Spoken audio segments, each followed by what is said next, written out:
국민대를 시청하시는 국내의 애국 시민 여러분, 정권 교체할 준비 되셨습니까? 자유민주주의 회복을 갈망하는 부산대 김성진 교수 인사드립니다. 최근 폭포처럼 쏟아져 나오는 대선 관련 뉴스 가운데 이해찬이 어딜 감히 라는 말은 우리가 전제군주 치하에서 살고 있는 것이 아닌가 하는 생각을 갖게 하기에 충분했습니다. 사람들이 상황 어쩌고 하니까 진짜 자신이 상황이라고 생각하는가 봅니다. 젊은 시절에 그 잘난 운동권 이력으로 7선 국회의원에 40대 교육부총리, 50대 국무총리를 지내고 보니까 눈에 보이는 게 없는 모양입니다. 옛기 사람아, 이해찬 추종하는 좀비 같은 인간들아, 대한민국이 그리 우스운가? 법과 원칙, 성역 없는 수사는 문 대통령과 그 하수인들만이 쓸 수 있는 전매 특허인가? 어딜 감히를 남발하는 이해찬식 망조 민주화 때문에 대통령의 말이 떨어지자마자 검찰은 엉터리 서류로 김학의 전 차관을 불법 출금 조치를 하려 했습니다. 군대도 안 간 동성애자의 의혹 제기 한마디에 박찬주 육군대장이 구속되고 전역당하기도 하였습니다. 추미애는 감옥에 수감되어 있는 중범죄자의 말을 빌미 삼아서 검언유착이니 어쩌니 하면서 윤석열 검찰총장과 한동훈 검사장을 무한 압박하고 검찰 조직을 해체 수준으로 몰아갔습니다. 나중에 김학의 차관과 박탄주 대장, 한동훈 검사장 등은 모두 무혐의 처분되었지만 그들이 받은 심각한 피해는, 망가진 삶은 도대체 어떻게 보상받을 수가 있습니까?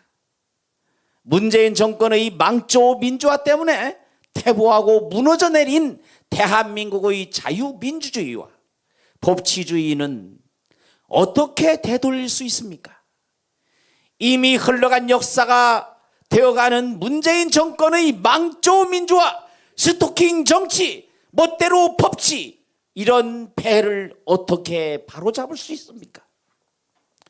추미애가 윤석열 후보에게 가한 수사 지휘권 발동과 직무배제, 그 후에 이어진 일련의 발언은 스토킹 바로 그것이었습니다.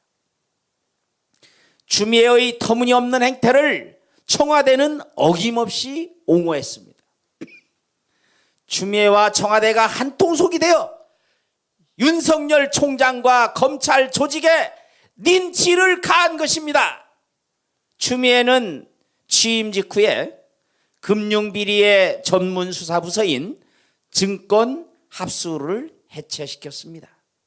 추미애는 증권합수부를 비리의 온상이라고 비판하면서 해체시켰는데, 증권합수부의 해체가 대장동 게이트를 비롯한 문재인 정권 하의 치명적인 권력형 비리와 어떤 상관관계가 있는지는 머지않아서 백일하에 드러날 것입니다.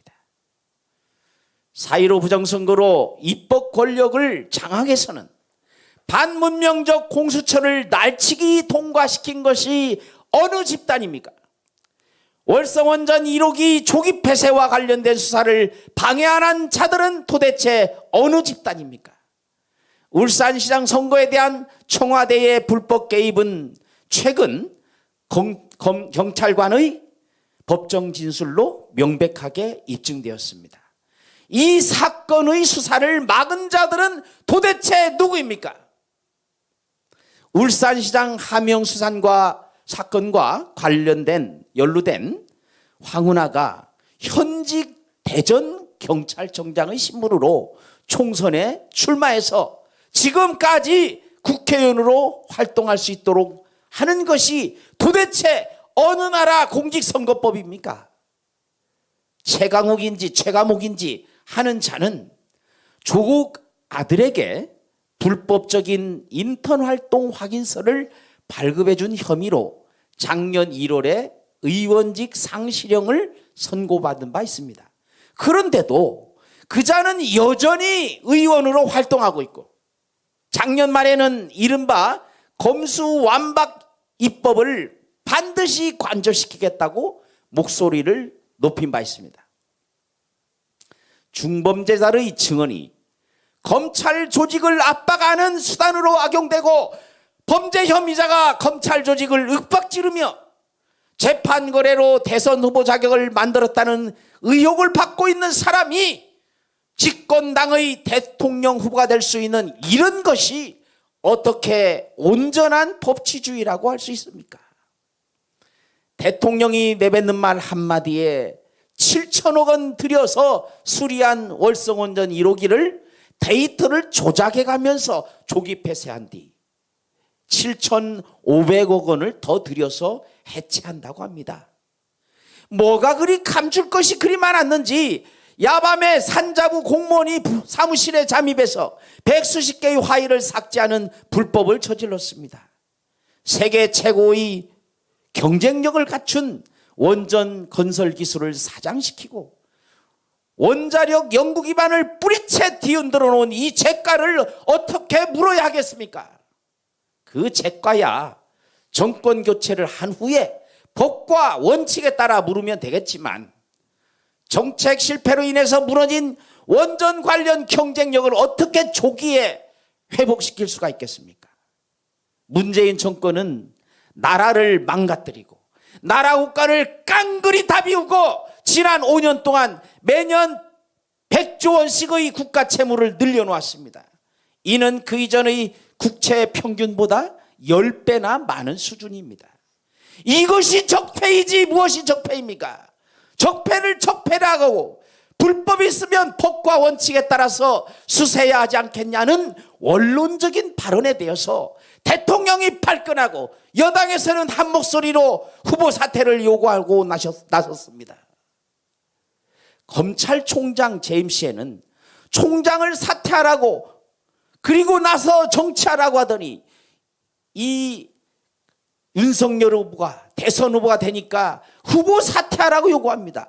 그야말로 자신의 잘못을 상대방에게 막 뒤집어 씌우는 막씌움이고, 제발 가까이 오지 말라고, 당신 같은 사람 소름 끼치도록 싫다고 해도 달라붙는 스토킹 정치, 바로 그것입니다.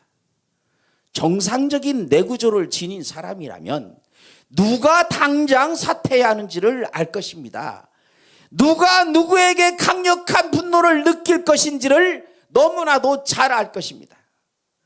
정상적인 국가라면 이쯤 되면 선거 중립내각을 구성할 만한데도 대통령이 중립은커녕 노골적으로 정치에 개입합니다.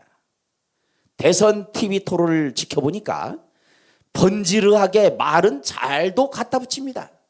죽으면 주둥이만 둥둥 뜰 것이라는 세간의 말이 그럴듯하게 여겨졌습니다. 말 잘하면 빨갱이라는 예전 어른들의 말이 저절로 떠올랐습니다. 정권 연장을 바라는 쪽에서는 능력을 말합니다. 상대를 향해 감히 무능하다고 합니다. 그런데 능력도 능력 나름입니다. 일개 기초단체장으로서도 단군 이래 최대의 권력형 비리인 대장동 게이트를 직접 설계하고, 그 배우자가 공무원으로 하여금 냉장고 정리, 음식물 배달 심부름, 심지어 속옷 정리까지 하게 하는 등 거의 몸종 수준으로 갑질을 할 수 있게 하고, 법인카드를 살림에 알뜰살뜰 써제켜도 무방하도록 한 것이 예사스러운 능력입니까? 궤변으로 자신의 거짓과 잘못을 덮는 것이 어찌 예사스러운 능력입니까? 저는 80년대에 고교 교사를 하면서 법조인은 머리 좋은 사람이 갈 때가 아니고 할 때가 아니고 바른 사람이 되어야 한다라고 입버릇처럼 말한 바가 있습니다.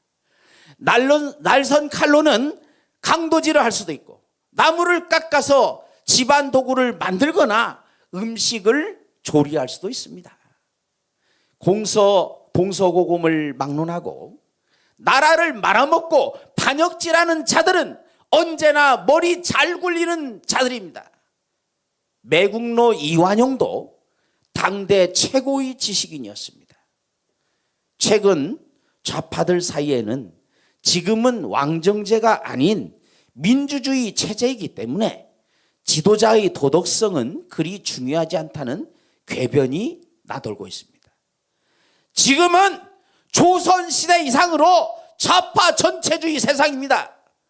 성남시장 8년 만에 대장동에 백현동, 위례신도시 이런 등 입이 쩍 벌어질 정도의 천문학적 비리의 그분이 되었는데, 그런 사람이 대한민국의 대통령이 된다면 삼천리 금수강상이 온통 비리의 오물로 뒤덮일 것입니다.